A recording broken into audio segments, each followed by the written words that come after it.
नमस्कार प्यारे बच्चों, आर के स्टडी केयर हिंदी कक्षा में मैं रमाकांत गौतम आप सबका हार्दिक स्वागत करता हूं। आशा है कि आप लोग स्वस्थ होंगे और अपनी पढ़ाई को अनुरोध जारी रखे होंगे। बच्चों, हम लोग प्रश्नोत्तरी को लगातार पढ़ रहे हैं। आइए आज प्रश्नोत्तरी के तीसरे भाग में हम लोग जो है महत्वपूर्ण प्रश्नों को पढ़ते हैं जो परीक्षा की दृष्टि से बहुत ही उपयोगी हैं। तो आइए हम लोग देखने की कोशिश करते हैं। प्रश्नोत्तरी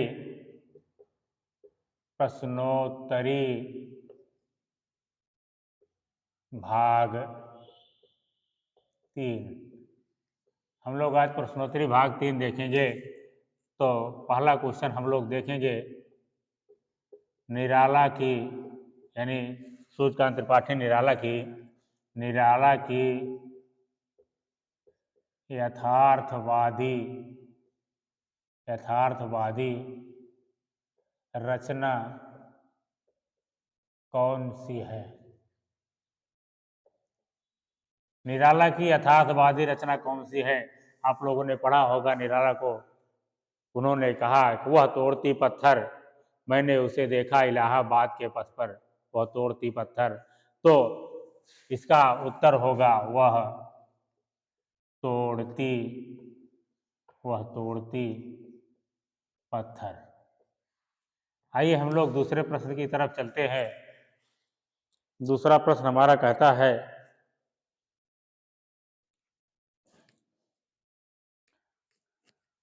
मुंशी बहुत ही इंपॉर्टेंट है, देखिए आप लोग। मुंशी प्रेमचंद को किस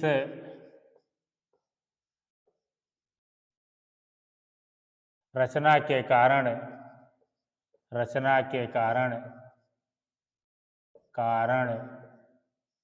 सम्राट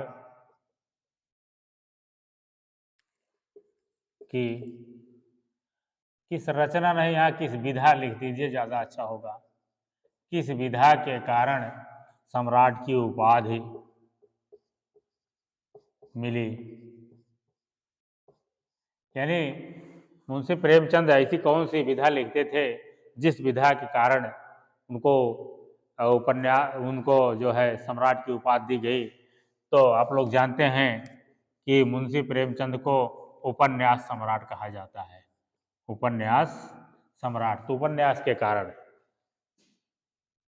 अगला प्रश्न हम लोग देखने की कोशिश करते हैं।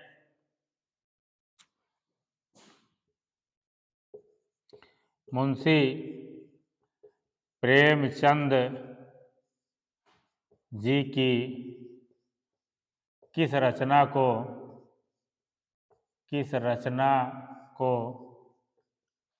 अंग्रेजों ने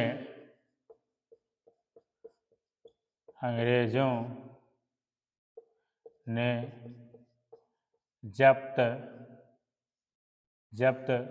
कर लिया था।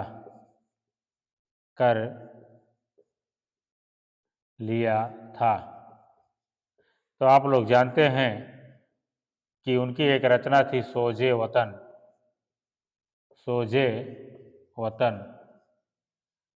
वतन नामक रचना को अंग्रेजों ने जब्त कर लिया था। आइए हम लोग और जानने की कोशिश करते हैं।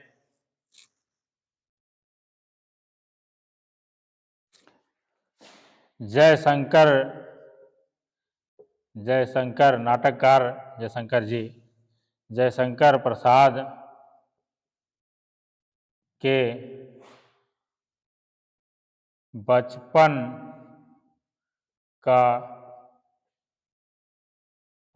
का क्या नाम था?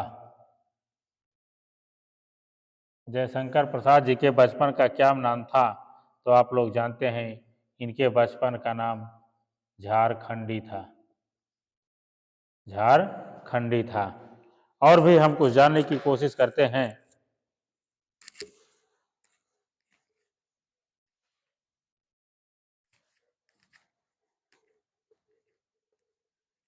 प्रेमचंद जी को जयशंकर प्रसाद जी एक नाटककार हैं, एक कहानीकार हैं, बहुत ही अच्छी अच्छी कहानियाँ इन्होंने लिखा।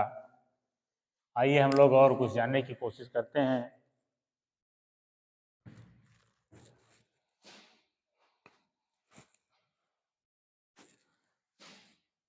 पांचवें क्रम पर छोटा जादूगर बहुत ही यथार्थवादी रचना है। छोटा जादूगर एक कहानी है। छोटा जादूगर नामक कहानी के रचयिता कौन है? कौन है? छोटा जादूगर नामक कहानी के रचयिता कौन है? तो आप लोग जानते हैं कि जयशंकर प्रसाद जी। जयशंकर प्रसाद जी छोटा जादूगर कहानी के रचयिता हैं। अगला हम लोग जानने की कोशिश करते हैं, अलंकार अलंकार किसे कहते हैं? या इस तरह से आ जाए, अलंकार को परिभाषित कीजिए, दोनों बात एक है। किसे कहते हैं? अलंकार किसे कहते हैं? तो हम लोग जानते हैं कि जो काव्य की शोभा को बढ़ाते हैं उन्हें अलंकार कहते हैं। काव्य की शोभा कारक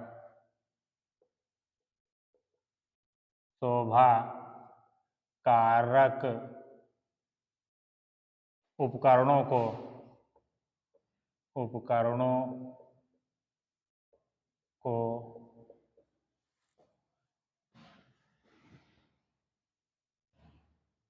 काव्य की शोभा कारक उपकरणों को अलंकार कहते हैं।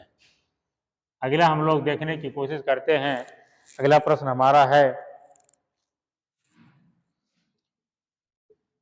नीलांबुज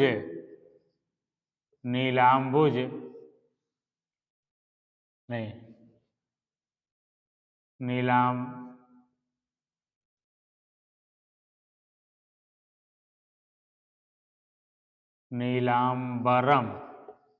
नीलांबरम में कौन सा समास है?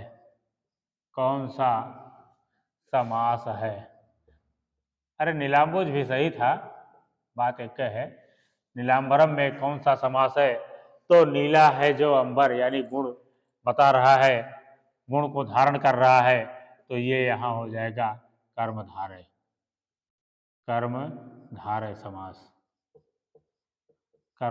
समास। अगला हम लोग जानने की कोशिश करते हैं,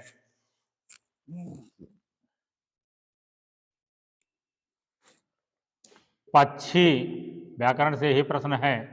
पक्षी डाल पर बैठा है, पक्षी डाल पर बैठा है में कौन सा कारक है? पक्षी डाल पर बैठा है में कौन सा कारक है? यहाँ देखिए पर लगा हुआ है, तो पर का मतलब कि आधारो अधिकरणा, जिसको संस्कृत में कहते हैं कि आधारो अधिकरणा। आधार जो होता है वहाँ अधिकरण होता है, यानी में या पर जहाँ लगा हुआ होता है, तो यहाँ हो जाएगा आपका अधिकरण कारक। अगला हम लोग देखने की कोशिश करते हैं, बहुत ही इंपॉर्टेंट प्रश्न है, किस रस को रसराज कहते हैं? रसराज, किस रस को रसराज कहते हैं? तो बहुत ही इंपॉर्टेंट है। हम लोगों ने 11-12 प्रकार के रस पढ़े हैं, उसमें सबसे ज़्यादा जो होता है वो श्रृंगार रस को रसराज कहा जाता है। आइए हम लोग थोड़ा सा और जानने की कोशिश करें।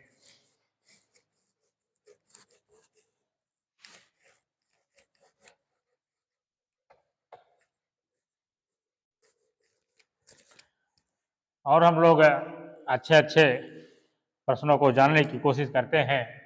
जैसे अगला प्रश्न हमारा है,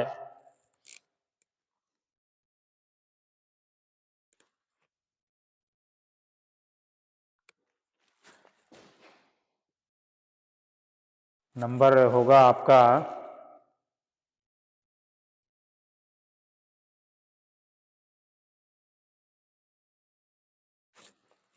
10वां नंबर, नाक रगड़ना। नाक रगड़ना, ये मुहावरा बहुत आता है। नाक रगड़ना मुहावरे का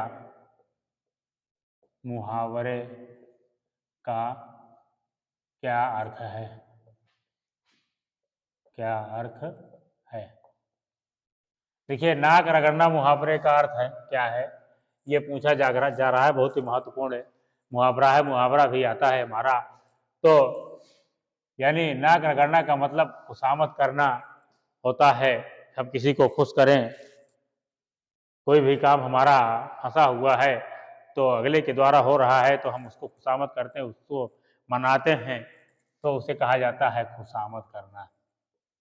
खुशामद करना यानी प्रसन्न करना या प्रसन्न करना, खुश करना, जो भी कहो। अगला है हमारा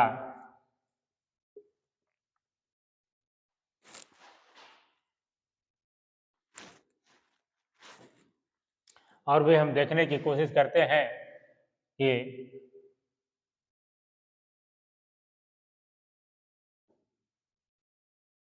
पक्षी आकाश में उड़ रहा है। पक्षी आकाश में उड़ रहा है, यहाँ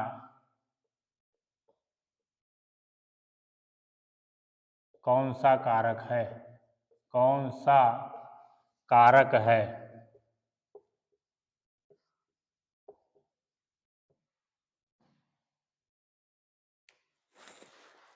क्षमा करें, कौन सी क्रिया है? यहाँ कौन सी क्रिया है? देखिए, पक्षी आकाश में उड़ रहा है, मैं यहाँ लगा हुआ है, इसका मतलब ये तो कारक में आ जाएगा। तो आकाश का कोई आधार तो होता नहीं है। पक्षी आकाश में उड़ रहा है, इसमें पूछ रहा है कौन सी क्रिया होगी, अकर्मक होगी या सकर्मक होगी। यानी जिसमें कर्म होता है वो सकर्मक कहलाती है और जिसमें कर्म नहीं होता है वो अकर्मक कहलाती है। यहाँ क्या और कौन से हम पहचान सकते हैं? जैसे पक्षी आकाश में उड़ रहा है, तो उड़ रहा है ये हमारी क्रिया होगी। कौन उड़ रहा है? कौन उड़ रहा है? पक्षी उड़ रहा है। क्या उड़ रहा है? क्या का जवाब हमको नहीं मिला, तो यहाँ हो जाएगा, क्योंकि उसका फल, पक्षी के उड़ने का फल पक्षी पर ही पड़ रहा है, दूसरे पर इसका फल नहीं पड़ रहा है, इसलिए यहाँ अकर्मक क्रिया होगी।